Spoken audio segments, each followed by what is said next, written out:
जय सिया राम। नीलाम्बुज श्यामल कोमलांगम सीता समारूपित वाम भागम पाणो महासायक चारु चापम नमामि रामम रघुवंशनाथम। विश्वामित्र जी आगे आगे चलते हैं, पीछे राम हैं, उनके पीछे लक्ष्मण हैं। रास्ते में जाते वक्त एक आश्रम दिखाई देता है, उसमें एक शिला है। वहां पर ना पशु हैं, ना पक्षी हैं, ना पेड़ है, कुछ सब सूखे पड़े हैं। वहां पर घास फूस भी नहीं है, कोई जाता नहीं है। सब जाते जाते विश्वामित्र जी साथ में निकल गए। तुरंत राम ने पूछा, हे गुरुजी, यह किसकी शिला है जो यहाँ कुछ नहीं है, एकदम सुनसान पड़ा है, आश्रम है। विश्वामित्र जी हंस दिए कि हे राम, जिसे तुम जानना चाहो उसे कौन जान नहीं सकता। और यह आश्रम गौतम ऋषि का आश्रम है। यहाँ भगवती अहिल्या श्रापवश पत्थर हो गई हैं। उसका कारण यह है, उन्होंने पूछा, भगवान यह अहिल्या को किस तरह से श्राप लग गया। विश्वामित्र जी कहने लगे, हे राम, यह यहाँ पर गौतम ऋषि रहते थे, उनकी पत्नी अहिल्या विश्व सुंदरी हैं, इसलिए इंद्र उन पर मोहित हो गए। इंद्र जाकर सूर्य देवता से पूछते हैं कि हे सूर्य देवता, इस विश्व में कौन सी स्त्री विश्व सुंदरी है। तब सूर्य देव ने कहा, हे प्रभु, मैं नहीं बता सकता, क्योंकि दिन में स्त्रियां पर्दे में रहती हैं, मैं इसका विवरण नहीं दे सकता। आप चंद्रमा के पास जाइए और चंद्रमा आपको बता देंगे। जब इंद्र चंद्रमा के पास गए तो चंद्रमा ने कहा, हे इंद्र देवता, इस समय गौतम ऋषि की पत्नी अहिल्या विश्व में सुंदरी हैं और अपने आश्रम में रहती हैं। तो कहा, फिर हमारे साथ चलो, उनको छल करके मैं छल बल के साथ उन्हें अपने अपनाना चाहता हूँ। चंद्रमा ने कहा, मैं नहीं जाऊंगा, वो ऋषि हैं, कहा नहीं जाओगे तो श्राप दे दूंगा। इसलिए चंद्रमा भी आया और वहां मुर्गे का स्वरूप धारण किया।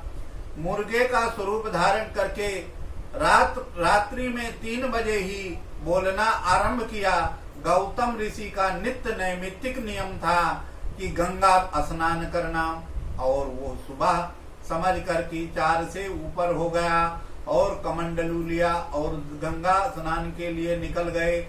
जैसे गंगा में कमंडलू डाला, तैसे गंगा सो रही थी और जग गई। उस पर वरुण का पहरा रहता है। वरुण देवता ने कहा, हे ऋषि, तुम्हारे घर में छल हुआ है और अभी रात्रि है, तुम स्नान करके चले आए, तुम तुरंत घर जाओ और आश्रम में देखो छल हो रहा है। महर्षि स्नान करके तुरंत वहां से आए, देखा मेरे आश्रम से, मेरी कुटिया से कोई मेरा स्वरूप धारण करके निकला है। उन्होंने कमंडलू का जल उसके ऊपर डाला, तैसे वो इंद्र के स्वरूप में हो गए। इंद्र को श्राप दे दिया, हे इंद्र, तुम स्वर्गाधिपति होते हुए भी हमारे स्त्री का गमन किया है, और जिस भक्त के लिए तुम इस कुटिया में पधारे हो, तुम्हारे शरीर में 1000 भग हो जाए, ऐसा श्राप दे दिया। चंद्रमा के ऊपर अपने मृगछाला का प्रहार कर दिया, जिससे लोग कहते हैं कि आज भी चंद्रमा पर निशान देखे जाते हैं। ये दोनों को इंद्र के अनुनय विनय करने पर, जब बहुत अनुनय विनय किया इंद्र ने कि यह श्राप से मैं कब मुक्त होऊंगा, तब कहा कि जिस समय भगवान का विवाह होगा, किसी समय जनकपुर में, उस समय आपको यह भग ही आंख हो जाएंगी, तो उस समय 1000 आंख से तुम उनका दर्शन करोगे।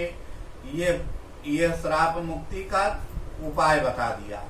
अपनी पत्नी अहिल्या को श्राप दिया कि तू जाओ, जो अपने और पराये का पहचान नहीं कर सकती हो, इसलिए तुम पत्थर हो जाओ। ऐसा श्राप देकर वो चले गए।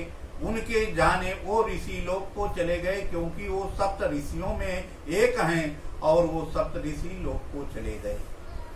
इस तरह से राम इनके ऊपर कल्याण करो। ये भगवती अहिल्या आपके दर्शन के लिए आपके चरण रज को चाहती हैं। भगवान ने क्षत्रिय होते हुए भी ब्राह्मण पत्नी के सर पर अपने पैर का स्पर्श कराया।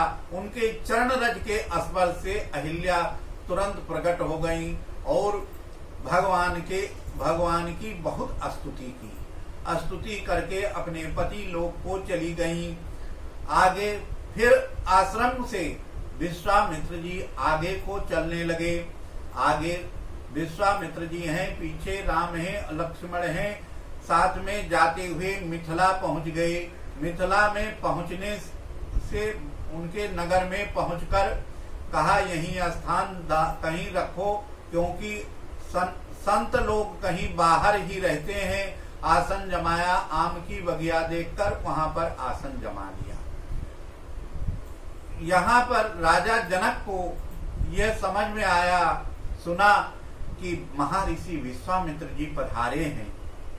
वो अपनी शिष्ट मंडली ब्राह्मणों को लेकर उनके पास आए और बड़ा दंडवत प्रणाम किया, सेवा सत्कार किया। और इतने में ही राम और लक्ष्मण उस समय कहीं फूल आदि देखने के लिए कि सुबह संध्या बंदन के लिए हमें फूल तुलसी कहाँ मिलेगी, इसके लिए वो देखने के चले गए थे।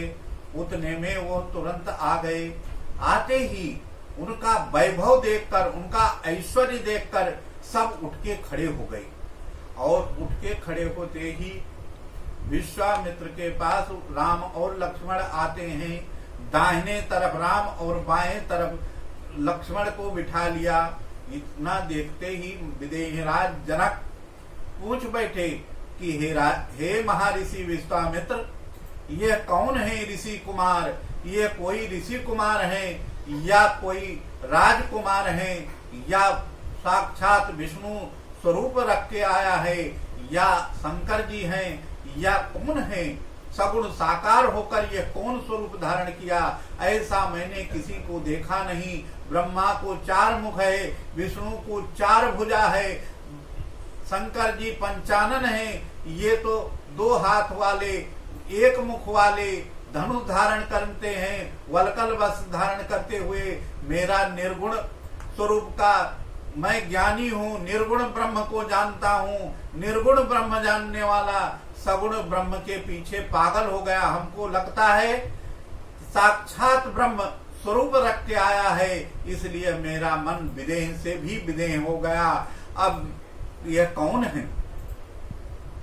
महर्षि विश्वामित्र ने एक शब्द कहा, ब्रह्म जो नेति नेति कहे गावा, जिसे वेद नेति नेति कहता है।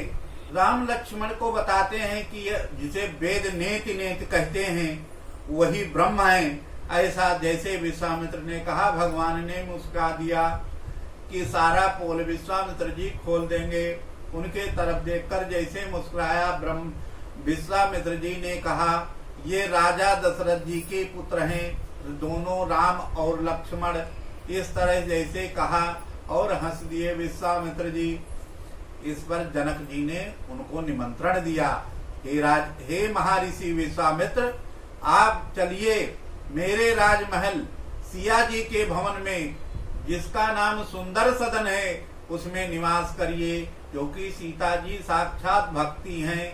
भक्ति के ही घर में ब्रह्म निवास करता है, इसलिए सीता जी के भवन में राम और लक्ष्मण और विश्वामित्र जी को निवास दिया गया। सीता जी जनक जी के घर में चली गईं।